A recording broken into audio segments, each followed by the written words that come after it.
Hi, welcome back to my channel. This is me, Shubham SHASHWAT. In my hand, this is a giant African snail. Can you see this? This is a giant African snail. This snail belongs to Africa, as its name suggests, and they grow huge. Literally, they can grow huge. And as you can see, two antenna-like structure on the lower side of it. It's the chemoreceptor. It helps to detect the signals, the chemical signals around its surrounding. And you know what? An interesting fact about it? It has a tongue-like structure with very sharp teeth-like things, which is called radula. So what they do, the radula is this shaped, and they scrape off the vegetables. What they eat. Generally, what they eat, they scrape off and then eat. So this is a giant African snail, and in today's video we are gonna talk about how we can keep them and why we have to keep them. Many people are asking me that why you are not releasing them in wild, why you're keeping them, they are good for environment. Yeah, I know snails are good for environment, they are very good for environment, but these particular snails are not good for environment.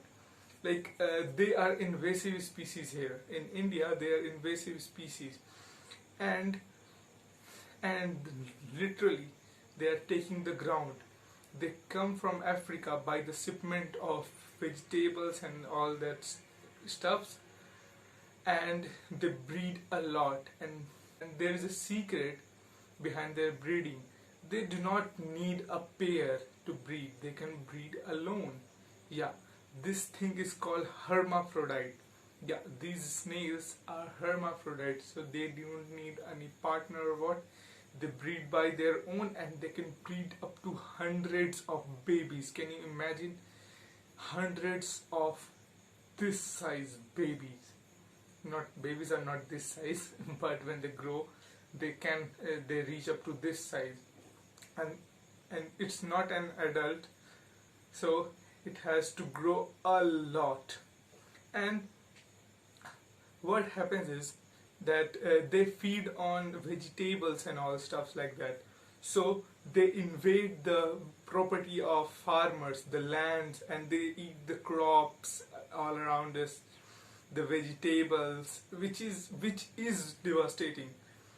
So basically they are this farmer's crop, which is not naturally, because natural snails do not eat that much crops that these snails eat. Okay, so you need to understand that we have only two solutions: either kill them if you see anyone in wild, or you can keep it as a pet or give it to zoos. If the zoos accept, it's very good, and if not, then keep it on your own. They are not very they are not a pet like they are not like a dog or what, so that they need a lot of expenses. They need only simple setups and what. So first of all, in previous video you have seen that how I set up this tank behind me, and now in this video I'm gonna teach you about how to quarantine this snake. When you get them from wild, they have a lot of parasites, wild parasite, which can cause you salmonella, typhoid, and all that nasty diseases which you don't want. So look at this, isn't it cute? Can you see? It's close up. It's beautiful and cute. And so what I was talking about is that you have to quarantine this snail. So what you have to do is simple thing. You have to take a container, make some holes on the top of the lid of the container, and then what you have to do is just put a layer of soil, give it a water bowl and food, and just place the snail inside the container.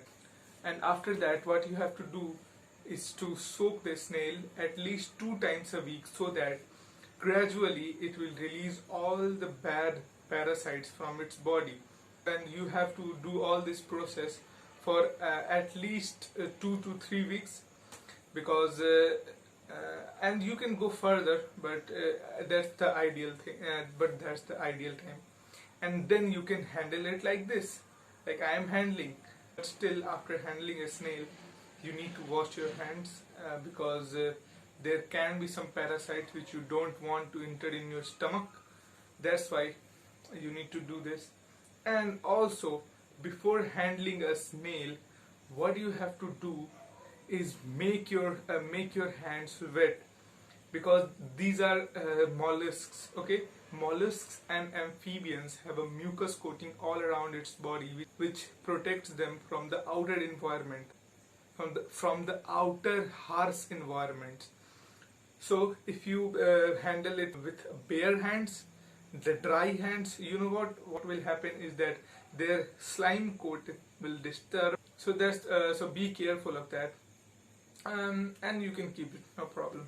So what you have to do now is first of all you need to make a setup like this, okay? And what you have to do in setup, simple sand or soil or cocoa peat, anything like that, a moss. So keep the moss damp so they have an opportunity to go on a drier area or a wetland type area. So I replicate that thing in my tank, and as you can see, this is a dry area, this is the wet area, and behind that there is a water bowl in which they drink water. And I also do a thing, I just once in a week I grab them and put it inside that water bowl, and what happens is that they get a nice water soak, which you have to do once in a week to make them to keep them healthy. And then what you have to give in food, like you can give any type of vegetables you have. Like I have some, you know what it's called, but there is cucumber. You know what, they love cucumber. And banana. They give him some banana.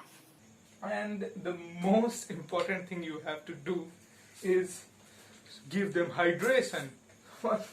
You have to buy a spray like this, and then you can spray about once or twice a day. That will be cool. So just spray down the whole enclosure once or twice a day, and also spray yourself, because you also need to be hydrated. Understand? Hydration is the key of living. Isn't it, Mr. Snail? Oh my goodness, look at him, how cute it is. Oh, I don't want to kiss it. Okay? It's so slimy. Look how he's climbing my arm. Oof, many people will think it's a huge creep, but you know what? In many countries, people keep them as pets. Like in Europe, it's very famous.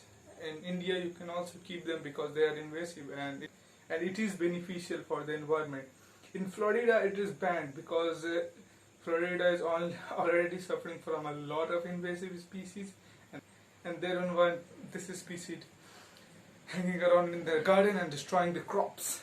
Well, I have heard some people selling these snails for 1500 rupees each. Oof. You know what? I get them from my garden, and I have 3 of them. So I think I'm rich. It's good. So now I'm going to put it inside its enclosure. And also, wait a minute, you need a lid. I removed the lid because my lid has no LED light in it.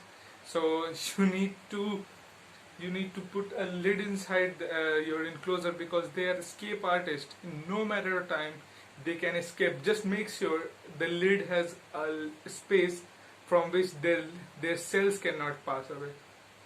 Isn't it? Huh? Your escape artist? It's like Houdini. Hey, wait a minute. Why don't I name him Houdini? Because it's an escape artist. So, Augie, Jack, and Houdini. Woohoo! Houdini! Cute. So now I'm going to put it inside the container. Go buddy. Go buddy, feed on your banana. So this is it for this video, and if you like it, then then what are you waiting for? Hit the like button, hit the subscribe button, and let the world know that you can keep a snail and it's not a disgusting creature. Okay, so see you later. Bye bye.